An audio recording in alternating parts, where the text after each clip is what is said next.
Se titula Peleando la buena batalla. Mientras ministraban en la intercesión, muchos de los intercesores hablaron de batalla, hablaron de un despertar, hablaron de avivamiento. Así que este es el tiempo, yo creo que es el tiempo que Dios ha separado para que la iglesia, para que Él a través de la iglesia manifieste su gloria.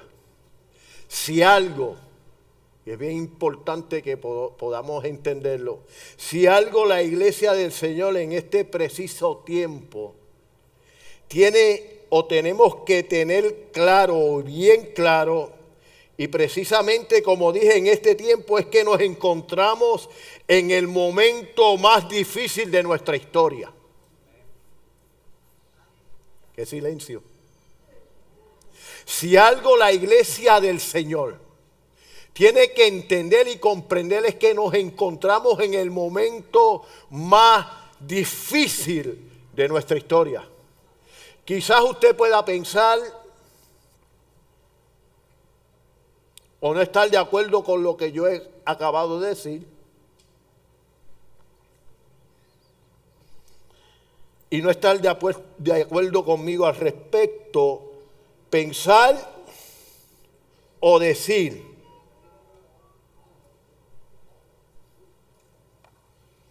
Pensar de cierta manera o decir que han habido otros tiempos difíciles en la historia humana, y eso es cierto. Tiempos difíciles de persecución, pero no ha habido un tiempo como este. Porque es un problema de índole mundial. Y nos encontramos en este escenario tan difícil. A diferencia de otros tiempos, no ha habido ninguno como este. Y escuche bien, no ha habido ninguno como este. Y no es que quiera, ¿verdad?, alarmarlo, es que es la verdad. Es que Dios mismo no lo esconde. No nos viene anunciando desde antemano. Y creo que en este tiempo tan difícil, quizás usted no esté de acuerdo conmigo tampoco, pero entiendo y entendemos que es apenas el comienzo. En este escenario de crisis, de problemas y situaciones, pero además de reconocer que eso es cierto, también tenemos que reconocer que en este tiempo tan difícil que nos ha tocado vivir, es el tiempo donde la iglesia debe brillar. Vuelvo y repito. En este escenario tétrico, donde lo que vemos y escuchamos nos estremece, es el escenario perfecto para que la iglesia del Señor, como luz y como sal de esta tierra, se dé a conocer.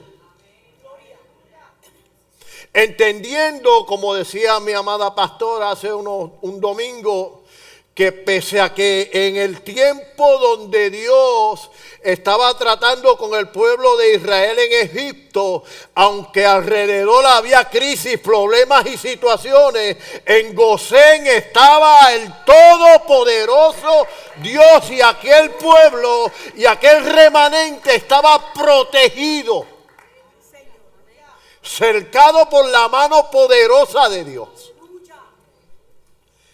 Y Dios, que es el mismo ayer y por todos los siglos, fiel a sus pactos y a sus promesas, nos tiene escondido en un tiempo tan difícil en el hueco de su mano. Y menciona el hueco de su mano porque su mano cubre toda la tierra.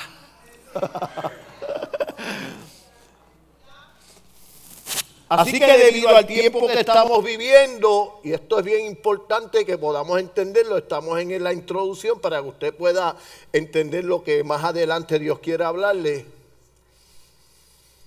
Como es un tiempo tan difícil, debido a este tiempo que estamos viviendo una guerra. El que no lo piense así, usted me perdona, pero usted está fuera de sintonía.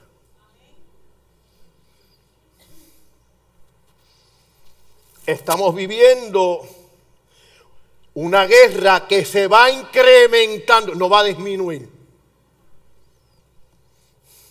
Se incrementa y se arrecia a otro nivel.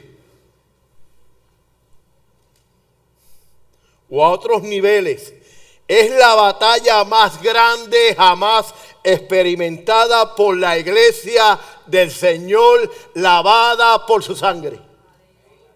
Pero como decía una de las intercesores, no temas. No temas, amada. No temas, amada mía, paloma mía. Para eso ha sido escogido. Por lo tanto, hoy más que nunca debemos saber y entender, primero, que no es una batalla natural ni física.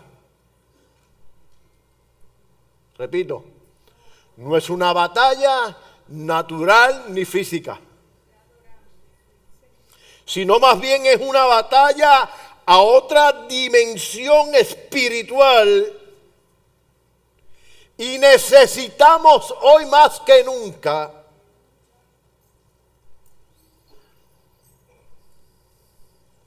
equiparnos en el sentido espiritual al nivel que esta batalla requiere. Es una batalla espiritual que se incrementa, que alcanza otros niveles. Por lo tanto, la iglesia tiene que equiparse a ese nivel para poder pelear en una batalla que nos garantiza que si confiamos en Dios antes de comenzarla, somos más que vencedores. Déselo fuerte, déselo fuerte.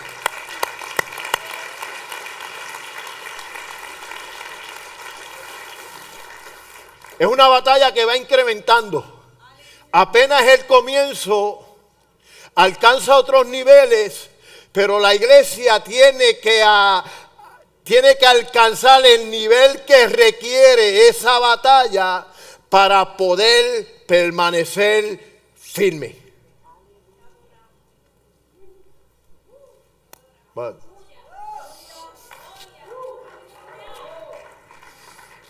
No sé si usted ha sentido las ráfagas.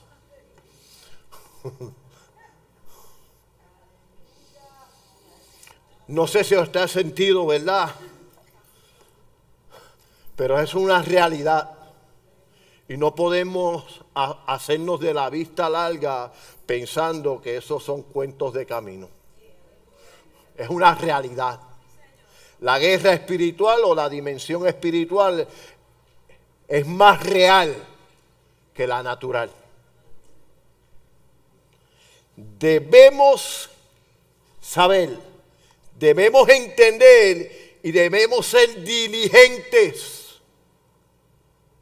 Es decir, y lo he dicho muchas veces antes, hermanos, se acabó el tiempo de vivir una vida espiritual liviana.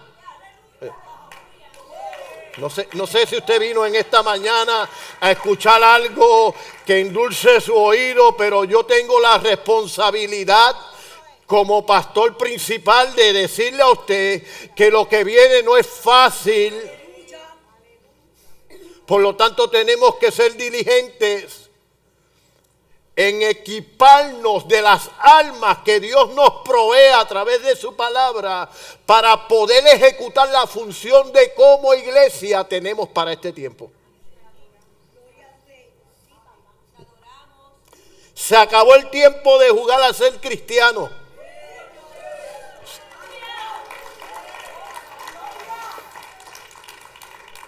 Se acabó el tiempo de vivir una vida cristiana rutinaria. Si usted quiere sobrepasar lo que se aproxima, no estoy metiéndole miedo, No es mi intención. Es la verdad de Dios.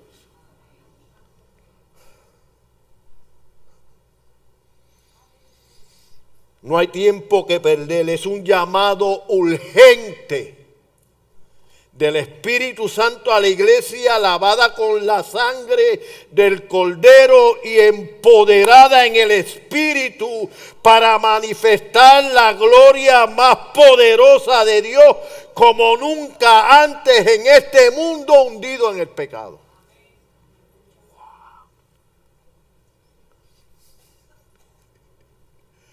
Quizás usted no esté de acuerdo conmigo, vuelvo y recalco.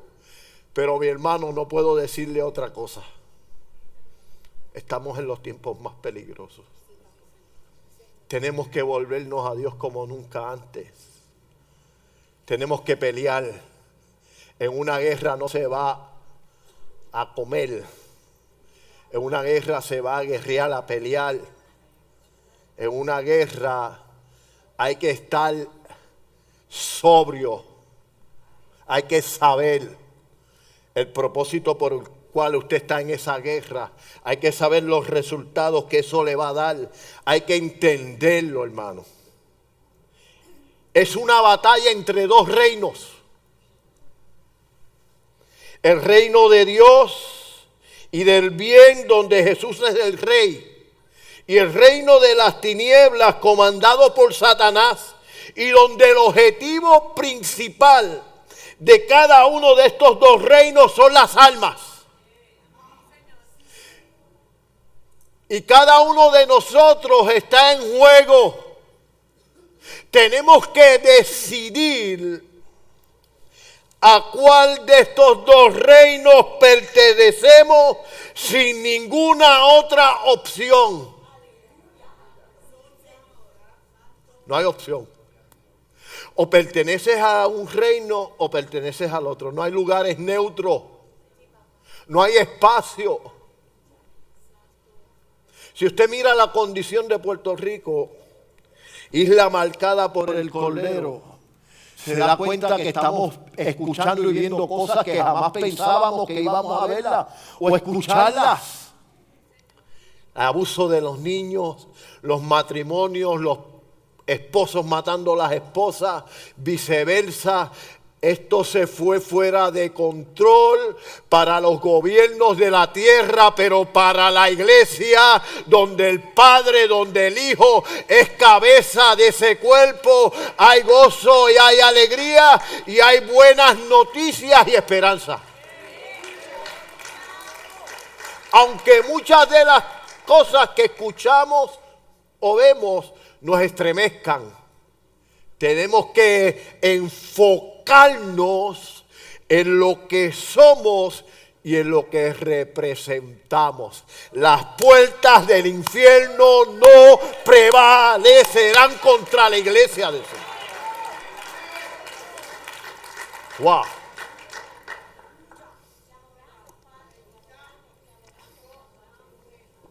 Así que el deseo de Dios concerniente a la iglesia es empoderarnos, posicionarnos como cabeza a una generación que se pierde. Los jóvenes, es preciso ver cuántos se añaden cada día a los vicios, a los placeres, sin tener en cuenta a Dios. ¿Cuál es el objetivo principal de este mensaje que Dios quiere traer a la iglesia en esta tarde? Hay dos objetivos principales. Es provocar, un despertar a la iglesia del Señor. ¿Escuchaste? El objetivo principal de este mensaje que Dios nos quiere dar en esta mañana es despertar. Cometemos el error que esto lo hemos repetido muchas veces, pero lamentablemente no hemos sido diligentes en atender lo que el Espíritu nos está hablando durante quizás año y medio. ¿Por qué despertar? Algo que despierta es que está en un estado que dormido. No tiene conciencia. Cuando usted duerme no tiene conciencia.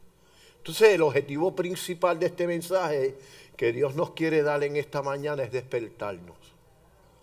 Despertar a la iglesia del Señor para que entienda el tiempo que nos ha tocado vivir y retomar, si lo hemos dejado por estar dormido, hacer lo que el cielo está pidiendo que hagamos.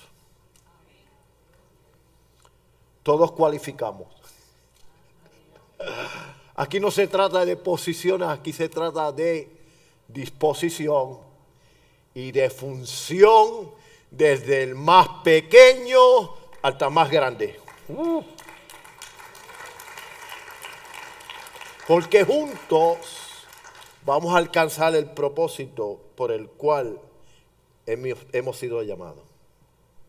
Segundo objetivo principal de este mensaje: asumir la posición y disposición correcta. Es despertar, y ese despertar tiene que provocar que asumamos la posición. ¿Cuál posición? La iglesia del Señor, lo mencioné, es luz y es sal. Y la disposición de hacer las cosas como Dios manda. Colosenses 1, 10 al 13. Mira lo que dice. 1, 10 al 13 señala: para que andéis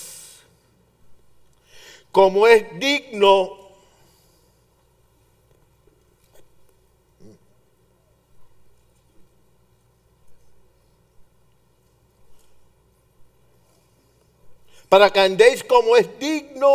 del Señor, agradándole en todo,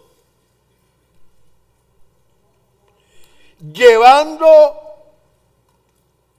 fruto en toda buena obra.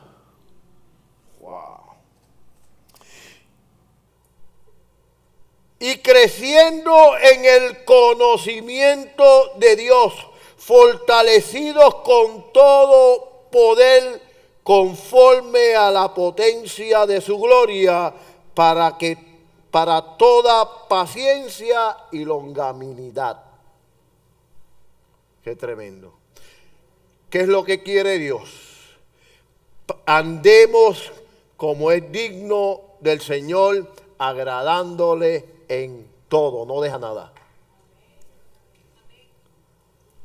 Muy bien. Entonces, el objetivo principal son todos estos elementos para despertarnos a esa realidad de lo que somos, de lo que representamos y cuál es el propósito de nuestra existencia, y para que asumamos la posición y disposición correcta.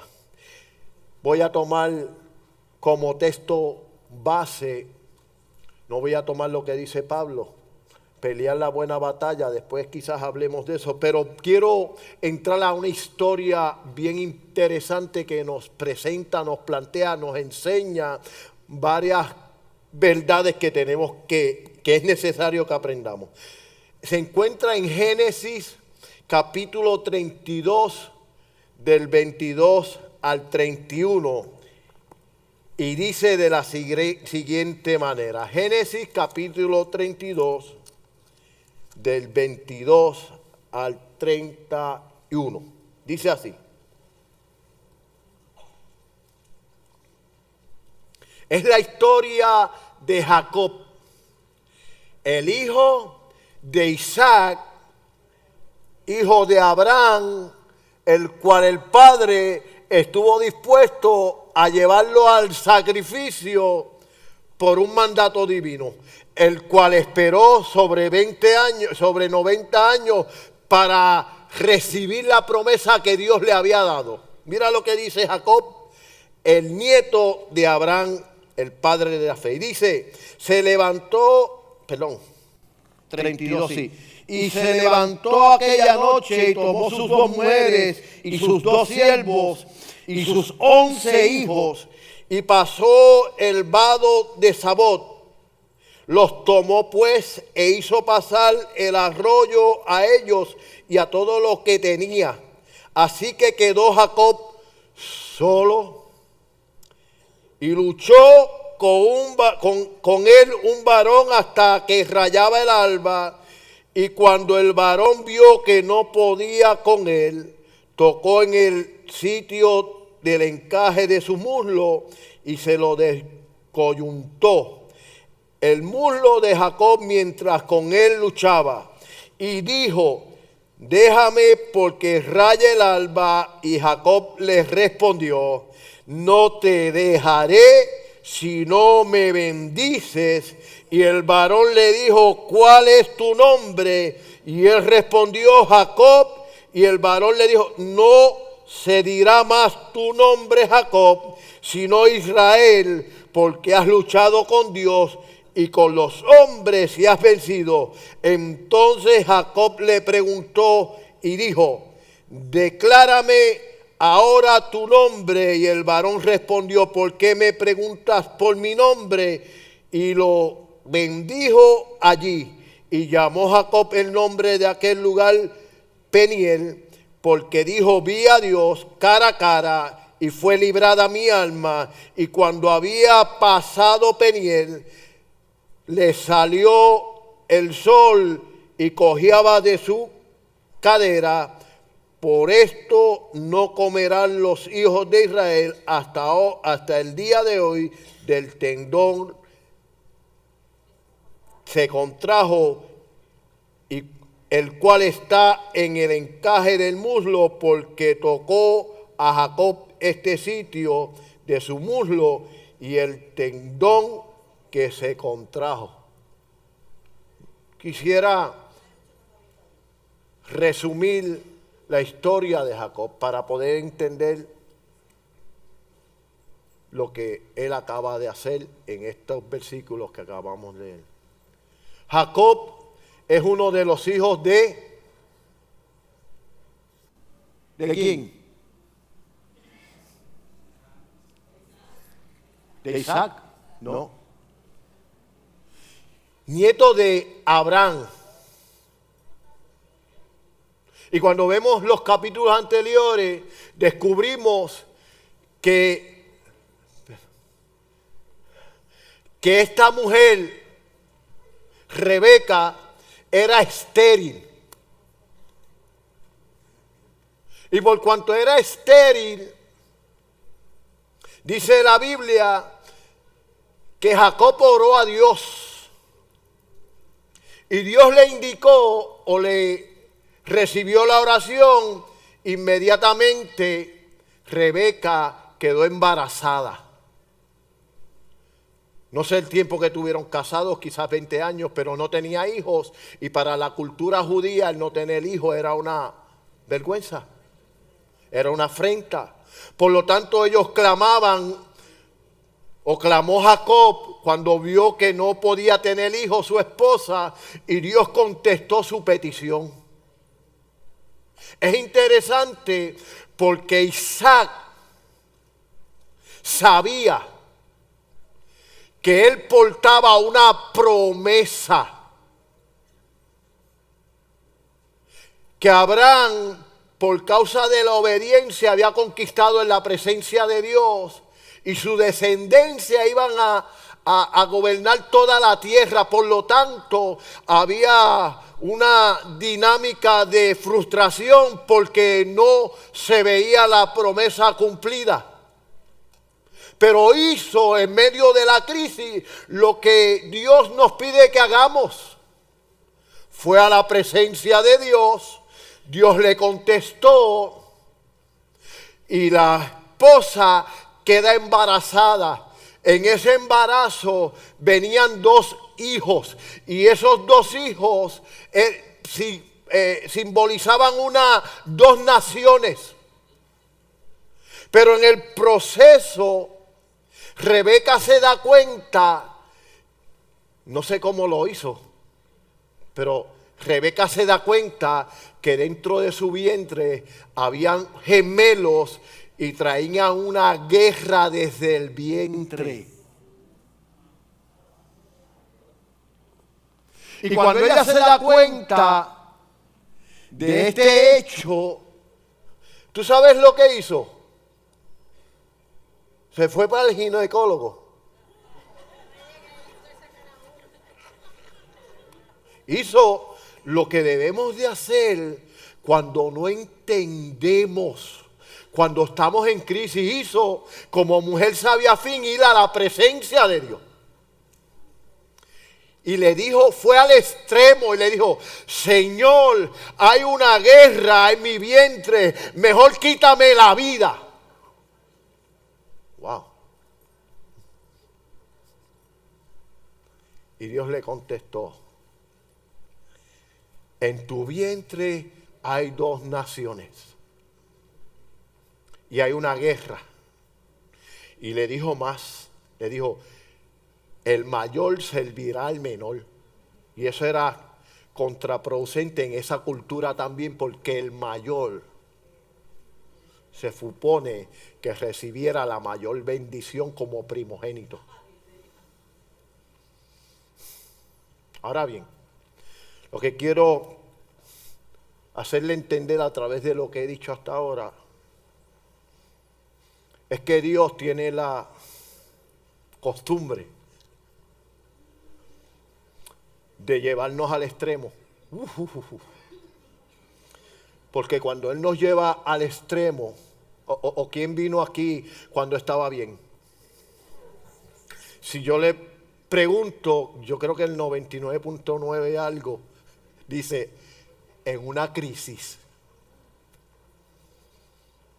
Entonces, la crisis va a provocar que te rindas y Dios te dé el plano.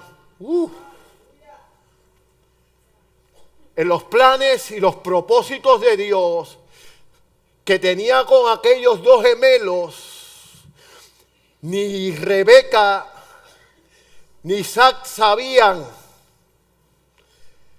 el futuro de ellos, pero por causa de un clamor, Dios le pone y le hace consciente de cuáles eran sus planes. Le dice, esto va a ser así. Y van a venir y el mayor va a servir al menor. Por lo tanto, le deja la responsabilidad a unos padres que manejen cómo van a educar a esos dos hijos. Cuando usted profundiza, descubre que no hicieron lo propio. La Biblia registra que al ellos saber eso, Rebeca amó más a Jacob y el padre amó más a Esaú. Y hubo un disloque en medio de lo que Dios le había entregado como responsabilidad a unos padres que ya sabían el plan y el diseño que Dios tenía con aquellos hijos. Wow. ¿Lo ven? Hubo otro ejemplo bíblico donde Dios llevó al extremo a otra mujer llamada Ana. En el extremo que habla de que agotaste todos los recursos y te rindes a Dios, Dios te va a hablar. Dios te va a dirigir. Dios te va a decir lo que tienes que hacer. Porque no tienes más opción. Es muerte, es rendirle a Dios lo que tú quieras. Y Ana, la nación de Israel se encontraba en crisis de liderazgo. Ana era estéril.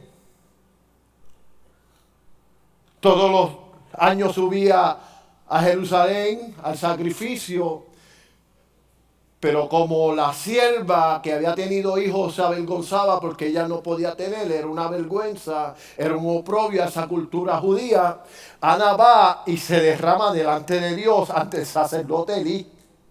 Y a aquel extremo Ana le dijo a Dios: si me das hijo, yo te lo voy a entregar. No. Entonces cuando ves el macro descubres que había una nación en crisis que necesitaba un líder. Y ese líder se encontraba en el vientre de una mujer llamada Ana. Lo que Dios necesitaba, que aquella mujer se dispusiera a entregarlo para Dios tratar con una nación. Y Ana le dice: si me lo das, te lo entrego, te lo devuelvo. Y Dios aceptó esa oración. Y Ana se liberó de aquella crisis, aquella tristeza. Y Dios la bendijo con un montón de hijos más, porque le dio lo más que amaba a Dios. La Biblia registra que no hubo hombre en Israel ni profeta como Samuel, el que Ana dedicó. Wow. Entonces Dios nos lleva al extremo para que nosotros entendamos y comprendamos que Él es soberano, que Él tiene el control, que lo que te pide, mi esposa predicaba el otro día, no te lo pide para entristecerte, te lo pide para bendecirte aún más. Entonces, Rebeca se alineó con Jacob. Y el padre se alineó con Esaú. Y hubo un disloque porque no entendieron el plan de Dios. Ya Dios se lo había anticipado. Y ustedes saben la historia. Por causa de eso, esto es yo pensando. Si usted analiza, usted puede quizás llegar a la misma conclusión. Si usted analiza, quizás puede llegar a la misma conclusión.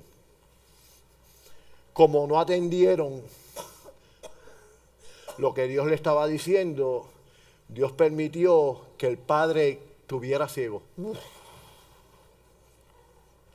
Porque era la única forma de que el plan de Dios se cumpliera y se llevara a cabo. Porque si él hubiese sido vidente, hubiese cometido un error. Yo lo creo así, usted quizás piense igual, piense diferente. Pero era la única forma, porque aunque Jacob tiene mucho significado, no se ponen de acuerdo, usurpador, engañador, aunque no lo hizo correctamente, era el hombre como Caín y Abel, lo puedo comparar, que Abel sabía cómo honrar a Dios, y también Jacob sabía el valor que significaba el ser poseedor de una herencia espiritual tan grande. Esaú lo tenía en poco, al punto que vendió su primogenitura por un plato de lentejas. Y Dios, mirando ese corazón, tuvo que esperar que el padre tuviera ceguera para que no pudiera identificar. Eso lo veo yo. No tiene que estar de acuerdo conmigo, pero es lo que yo puedo, ¿verdad? Entonces, Jacob tiene que salir, deja una familia que todos pasamos por eso, la mayoría venimos de hogares disfuncionales. Dios no esconde eso, pero todos los errores, situaciones que nosotros por causa de malas decisiones y no de seguir el consejo de Dios cometemos, escucha hermano, todos los errores, metidas de pata, malas decisiones, no anulan el propósito que Dios tiene con cada uno de nosotros si nos arrepentimos y buscamos el obedecer a Dios. Para hacerlo fuerte,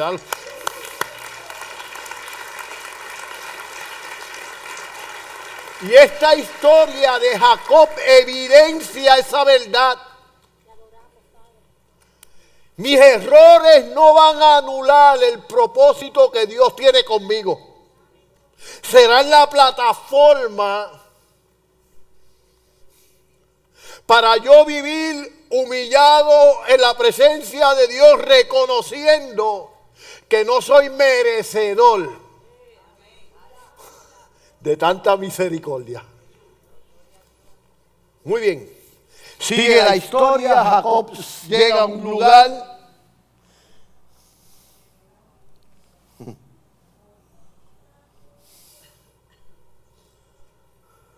Llega a un lugar y allí en el lugar, acuérdense, era un niño criado en una casa. La madre le dice: Esaú te amenazó de muerte, así que tienes que salir. Salió de ese lugar, el lugar seguro, tuvo que ir y comienza el proceso. Ahora bien, el lugar donde llegó, que se llama Betel, ¿verdad? Allí se acuesta a dormir y tiene un sueño. Y en el sueño, como Dios por mis errores no anulan el propósito, comienza Dios a mostrarle y le muestra una escalera que venía del cielo, llegaba a la tierra, y en esa escalera ángeles subían, ángeles bajaban, pero cuando él mira en el sueño, al final de la escalera estaba el todopoderoso Dios, el Dios de sus padres, el Dios de su abuelo. Y comienza Dios a decirle cuál es el diseño, cuál es la intención y cuáles son los planes de un Dios que es persistente. Un Dios que lo que dice lo cumple. Y Jacob no venía de un ayuno congregacional ni de un culto, venía de que junto a su madre se confabularon para engañar a su padre, haciéndose pasar por Esaú. Por eso es que Dios no anula, porque Dios conoce tu corazón. No importa los errores, las faltas que tengas, si te humillas y reconoces que sin Dios no puedes, Él va a tratar contigo y va a cumplir su propósito en ti. Muy bien. Esta familia, y comienza Dios a explicarle a Jacob. Déjame ir por allí para leerlo, para que tenga.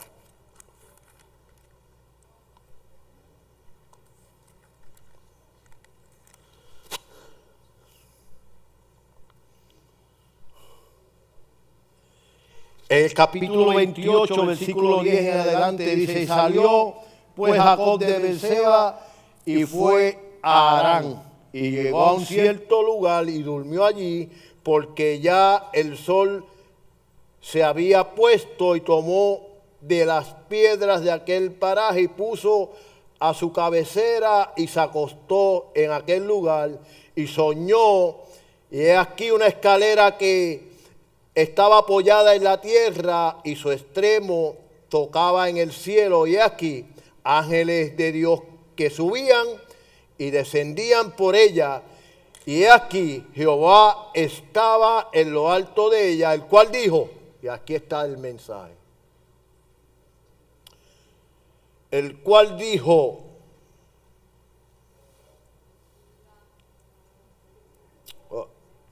yo soy Jehová, el Dios de Abraham tu abuelo, y el Dios de Isaac. La tierra en que estás acostado te daré a ti y a tu descendencia.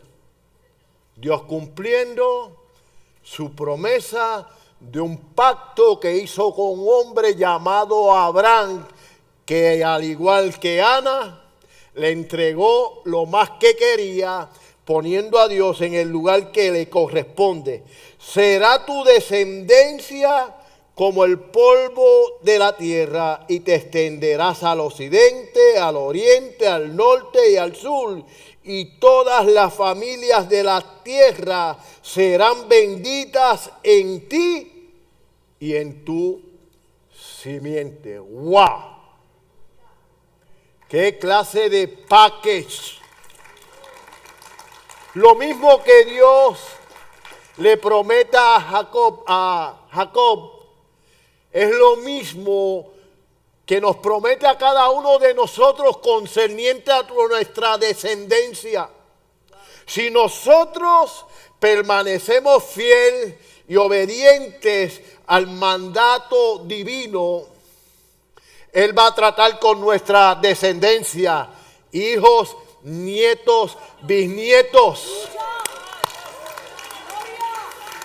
Es el Dios de pactos. Aprovecho a decir, si nosotros podemos creer eso, esa verdad de Dios, necesitamos entender entonces que Dios lo que necesita es alguien que se pare en la brecha. Sí, Señor. Es alguien que le pueda creer a Él, que Él, como lo ha demostrado a través de la historia bíblica, que es fiel a sus pactos y sus promesas, que Él lo va a hacer. Por lo tanto, lo que quiero aprovechar es decirte, no importa si tienes tu hijo donde esté, en la cárcel, en las drogas, donde sea, si permanece fiel, Dios va a tratar con tu descendencia. Dios lo va a cumplir. Pero tienes que creerle. Y no te puedes detener por lo que ves y por lo que sientes. Porque solo así podrás ver tu gozo completado en Dios. Y tienes que hablarlo. El domingo pasado hablábamos de eso, hablaba nuestra pastora.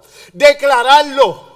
Cuando ves a tu hija, a tu hijo, no importa la condición, eres un siervo de Dios, eres pastor, eres evangelista, tienes que declararlo, porque cuando lo declaras lo estás creyendo.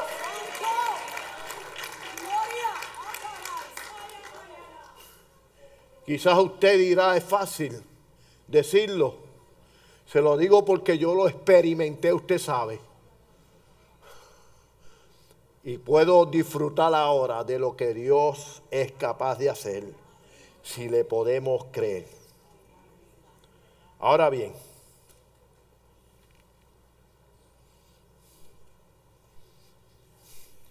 Dios le da la promesa a Isaac. Pero también le dice, será tu descendencia como el polvo de la tierra y se extenderá a todos los puntos cardinales. He aquí yo estoy contigo. Es impresionante. El Señor te dice, he aquí yo estoy contigo. No importa la situación, no importa la crisis, yo estoy contigo. Y te guardaré.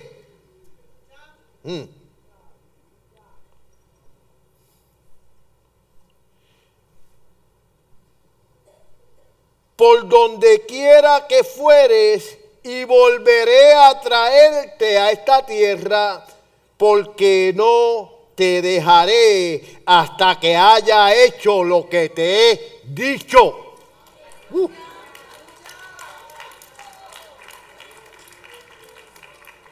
Gloria a Dios. Jacob comete un error. Pero eso no lo descalifica. Y el Dios de pacto se le está apareciendo y le está diciendo, no importa. Tú cometiste el error, pero yo te garantizo que estaré contigo y te voy a volver a traer, porque no te voy a dejar hasta que haya cumplido lo que le prometí a tu abuelo, a tu padre y a ti.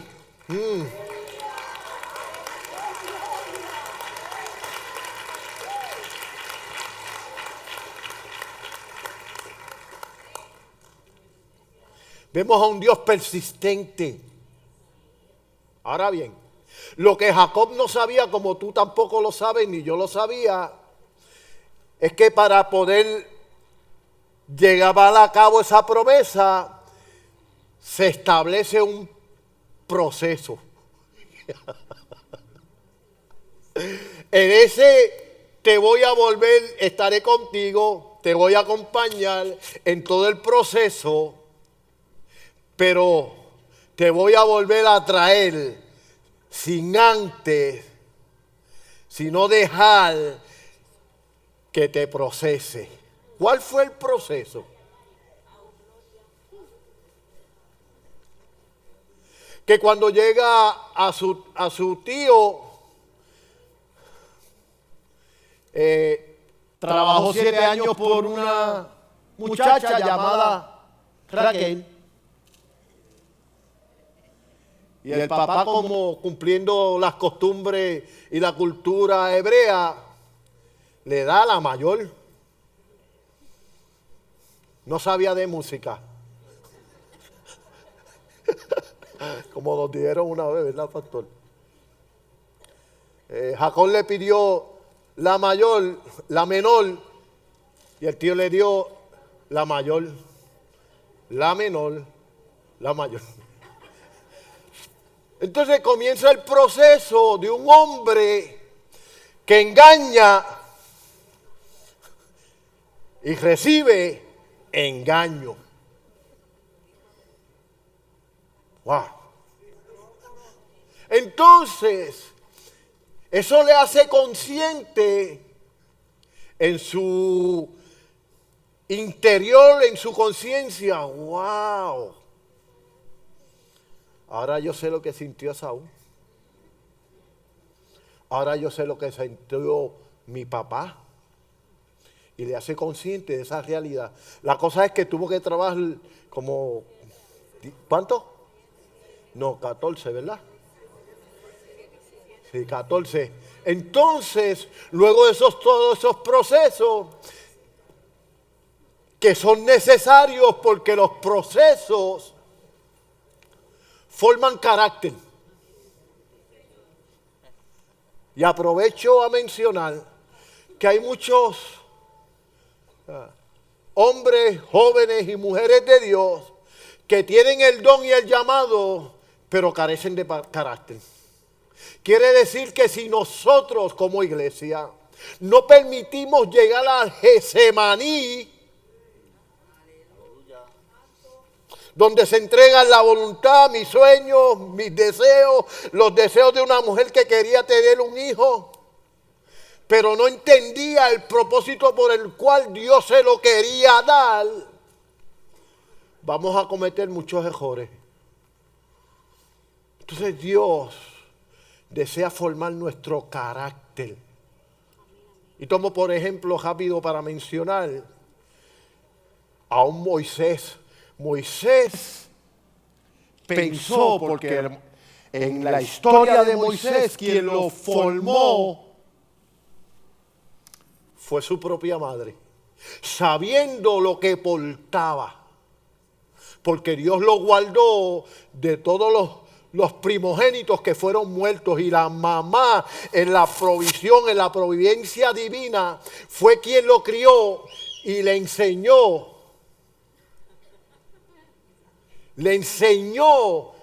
y le mostró que Dios tenía propósitos con él. Era algo inusual, donde todos los primogénitos murieron menos Moisés.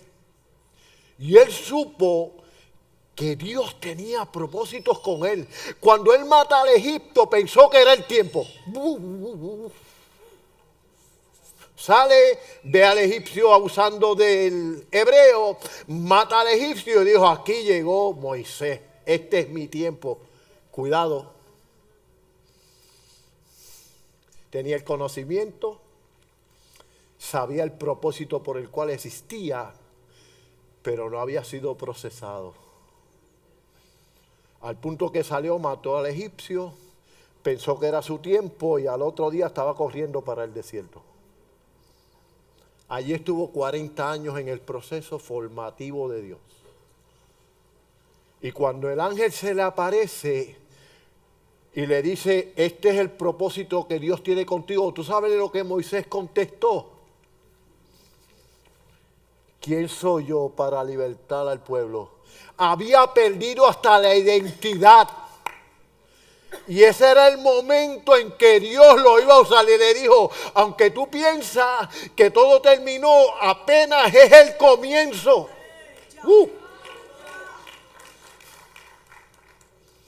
Porque lo que Moisés iba a enfrentar era a Faraón, casi nada. Un imperio, el que dominaba todo el territorio, un hombrecito. Y Dios tenía que, como a nosotros, exprimirnos para sacar el mejor jugo de limón. Pero allí estaba Moisés muerto diciendo, no, yo no puedo. Si tú no me ayudas, yo no puedo. Es más, yo soy gago, Dios. Y comienza a poner excusas como nosotros se las ponemos. Dios, es que yo vengo de una formación, mi padre no le servía al Señor. Y Dios te dice, eso no es nuevo para mí. Yo soy el que te estoy llamando. Yo soy el Dios de Abraham, de Isaac y de Jacob. Yo sé tus debilidades, yo sé tus defectos. Pero si me permites entronarme en tu corazón, vas a ver mi gloria. Entonces allí está Jacob en su proceso, de unos cuantos años. Pero parece que todavía no había asimilado lo que Dios le estaba diciendo y la promesa que por este mismo camino, porque no te dejaré hasta que no haya hecho, comienza a pensar, pese a todo lo que tengo, mis familias, mis hijos y mi esposa, todavía tengo un asunto que resolver que se llama Esaú y él prometió que me iba a matar. Y ese era, como cada uno de nosotros sabemos, su gigante. No sé si alguien tenga algún asunto que resolver. Pero si tienes algún asunto que resolver, sea un enojo, sea una crisis, sea lo que sea, si quieres ser partícipe de la manifestación más gloriosa en este tiempo de la gloria de Dios, tienes que resolverlo. Si tú quieres. Y Jacob tenía esa situación. Y él sabía que el hermano no comía cuentos. Era cazador. Era bravo. Y él prometió que lo mataría. Y cuando se dirige hacia su hogar, hacia su tierra, pensando que su hermano lo estaba esperando para matarlo, dice la Biblia que en el desierto envió a todo el mundo y se quedó solo. Esa soledad es de Dios, que te permiten hacerte un examen y te permiten decirle a Dios lo que tú quieras. En los procesos, tú sabes, el proceso más difícil o la experiencia más difícil fue la de Job. Pero tú sabes cuál era el mayor problema de los procesos. Que nosotros cuando tenemos una experiencia y hemos nacido de nuevo, conocemos a Dios, sabemos que Dios es real, que es fiel, pero en el proceso como que Él enmudece.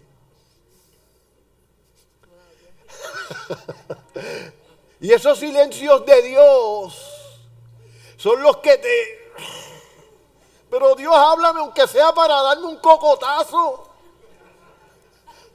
Pero quiero escuchar tu voz, dime algo. Y eso es más agonizante que la prueba misma. Porque tú quieres escucharlo, sabiendo que lo que Él quiere para ti es bueno.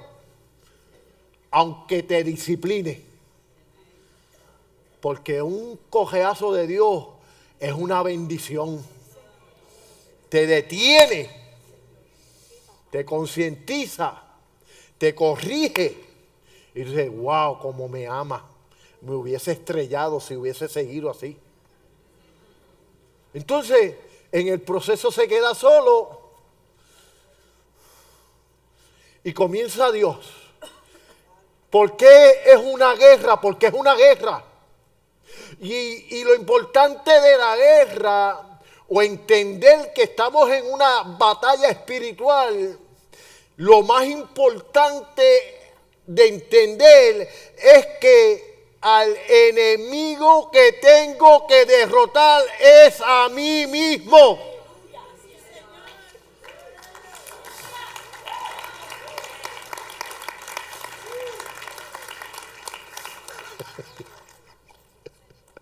Y allí Jacob estaba peleando con el ángel.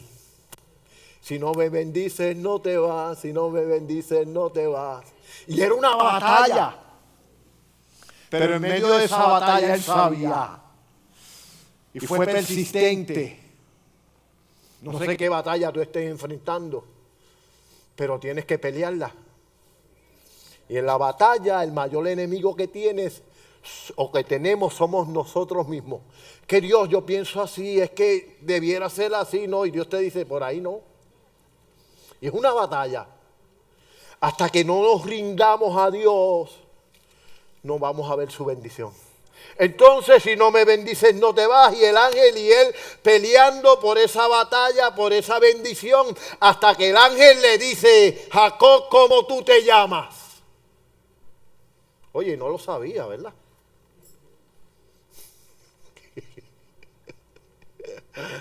No lo sabía el ángel. El ángel lo sabía. Había que confesar Jacob, engañador, usurpador. Pues ahora te digo que no te llamarás más Jacob. Tu nombre será Israel, porque peleaste con el ángel y ganaste lo que tú querías y cuál era. Y esa era la voluntad de un padre que te mete en los procesos para sacar de ti lo mejor, para descubrir las áreas que tenemos débiles, que no agradan, y entregarlas a Dios.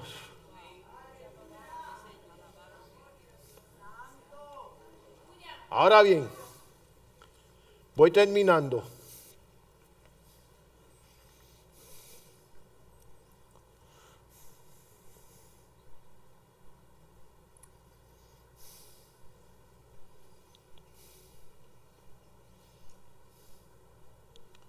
Muy bien.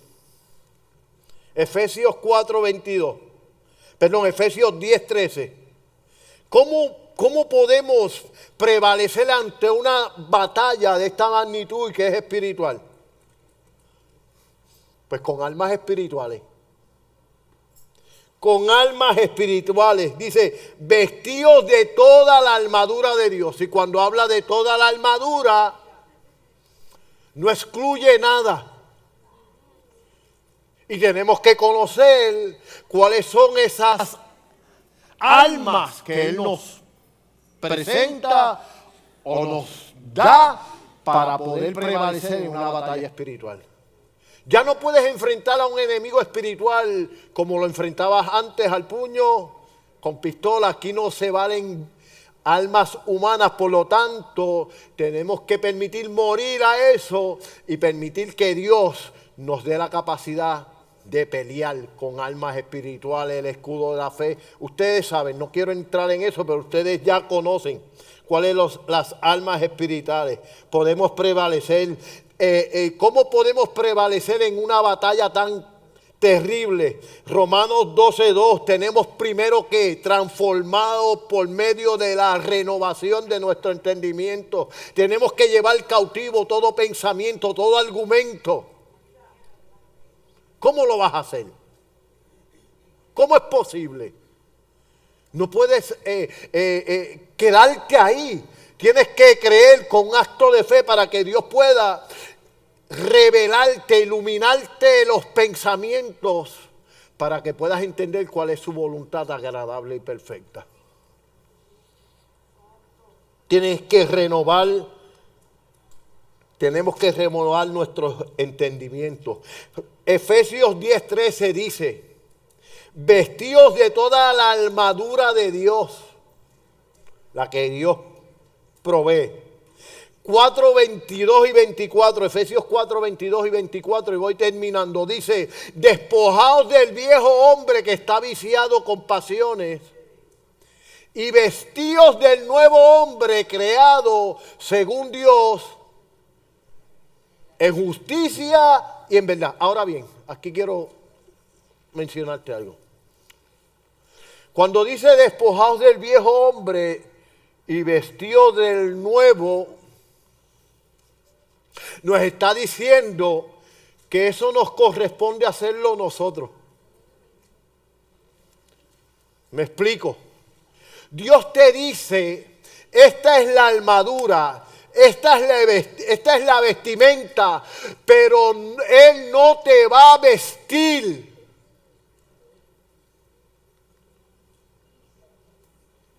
Te tienes que vestir tú. Wow. No me entendieron. Cuando Dios te dice que tiene una vestidura que es la adecuada para vencer espiritualmente al enemigo, te dice, te tengo este traje, este pantalón, este sombrero, pero te lo pongo a tu disposición. Tú decides si te vistes de él o no.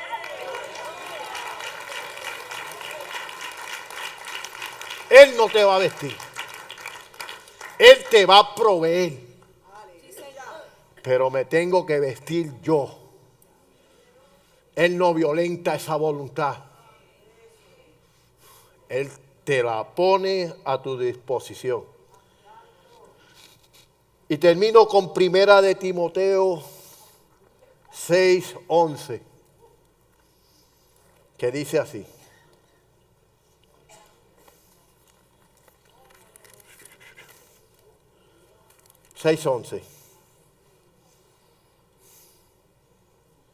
Mas tú, hombre de Dios, huye de estas cosas y sigue la justicia, la verdad, la fe, el amor, la paciencia, la mansedumbre. Pelea.